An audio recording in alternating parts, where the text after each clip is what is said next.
ایک طرف پاک بھارت کشیدگی عروج پر ہے تو دوسری جانب پاکستان نے بھارتی قونصل خانے کی ایک شخصیت کو ناپسندیدہ شخصیت قرار دے کر ملک چھوڑنے کا حکم جاری کیا ہے۔ پاکستان کی جانب سے اس شخصیت کو ملک چھوڑنے کا حکم کیوں جاری کیا گیا اور وہ شخصیت پاکستان میں ایسی کون سی سرگرمیوں میں ملوث تھی کہ پاکستان کو یہ اقدام اٹھانا پڑا، اس بارے میں عامر رضا سے جانتے ہیں۔ جی عامر بھائی، وہ شخصیت پاکستان میں ایسی کون سی سرگرمیوں میں ملوث تھی کہ پاکستان کو یہ قدم اٹھانا پڑا؟ دیکھیں، بھارت کی ایک تاریخ ہے، آپ اس کو یاد رکھیے گا کہ بھارتی سفارتکار دراصل را کے ایجنٹ ہوتے ہیں۔ یہ پہلی بات آپ اس کو اسی طرح سے نوٹ ڈاؤن کریں، چاہے ان کا سفیر ہے، چاہے ان کا کوئی کسی جگہ پر اگر ہائی کمیشن تو میرا حال نہیں ہوگا ان کا، لیکن جہاں جہاں بھی ان کے سفارت خانے ہیں وہاں کے سفیر سے لے کر چوکی دار تک وہ سب کے سب جو ہیں وہ را کے ٹرینڈ ایجنٹس ہوتے ہیں۔ اچھا، ان کا تجربہ سب سے پہلے جو ہوا وہ ہوا افغانستان والوں کو، کیونکہ افغانستان کے جو مختلف صوبے تھے وہاں پر جب ان کی آپس میں چپکلش چل رہی تھی تو ان کی انفارمیشن کیسے لیک ہوتی تھی، تو آپ کو پتہ ہے کہ 34 سفارت خانوں میں سے 17 بند کرنے پڑے ہوتے۔ اچھا، سب کے سب را کے ایجنٹ بنے ہوتے۔ اچھا، اس کے بعد آ جائیں، ان کے سفارت خانے آپ کو مختلف ممالک میں بند ہوتے نظر آئیں گے۔ سفارت خانے تو نہیں، سفیر نکلتے ہوئے نظر آئیں گے، لیکن میں آپ کو لیٹسٹ بتانے جا رہا ہوں۔ لیٹسٹ ان کے 30 سفیر نکالے گئے، سفیروں سے مراد وہ ہے میرے جو سفارت خانے کے ملازم ہیں، 30 کے قریب نکالے جا چکے ہیں کینیڈا سے، جن پر الزام ہے کہ وہ بھارتی دہشت گرد تنظیم را کو جو ہے نہ صرف انفارمیشن دیتے تھے بلکہ کینیڈین شہریوں کے قتل میں براہ راست ملوث ہیں۔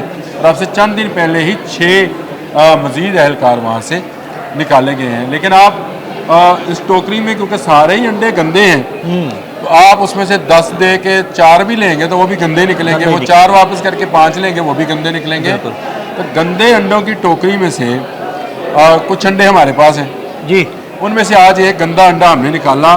کام اس کا کیا تھا؟ اس کا کام تھا یہ ویزا سیکشن میں ڈپٹی ٹائپ کا تھا، کسی ویزا آفیسر کا اسسٹنٹ سمجھ لیں، لیکن اس کا اصل کام یہ تھا کہ لوگوں کو سہولت کاری فراہم کرنا کہ کیسے وہ دہشت گردی کے وہ مراکز جہاں پر بھارت پاکستان میں دہشت گردی کرنے والوں کو ٹریننگ اور تربیت دیتا ہے ان کو لیگلی اور ان لیگلی، بائی دا وے اور آن دا وے، کیسے کیسے اس نے ان کو ٹریول کرانا تھا۔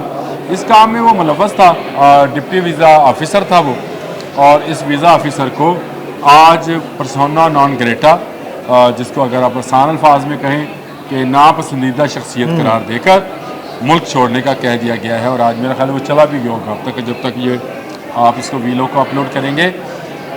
تو میں نے آپ کو بتایا کہ بھارت کی تاریخ ہے کہ ان کے تمام لوگ جو ہیں وہ ویل لرنڈ ہوتے ہیں فرام را، اور را ایک پوری دنیا میں دہشت گرد تنظیم ہے جس کا کام ہے، چاہے وہ کینیڈا ہے، امریکہ ہے، برطانیہ ہے، پاکستان ہے، دنیا کا کوئی ملک، سری لنکا ہے، بنگلہ دیش ہے، نیپال ہے، بھوٹان ہے، نام آپ لیتے جائیں، گنتے چلے جائیں، آپ کو سمجھ آ جائے گی کہ ملیشیا ایون، بالکل ان کے تمام را کے ایجنٹ۔ ہماری مجبوری یہ ہے کہ ہم بین الاقوامی قوانین کے تحت ان کے سفارت خانے جو ہے رکھنے کو مجبور ہوتے ہیں۔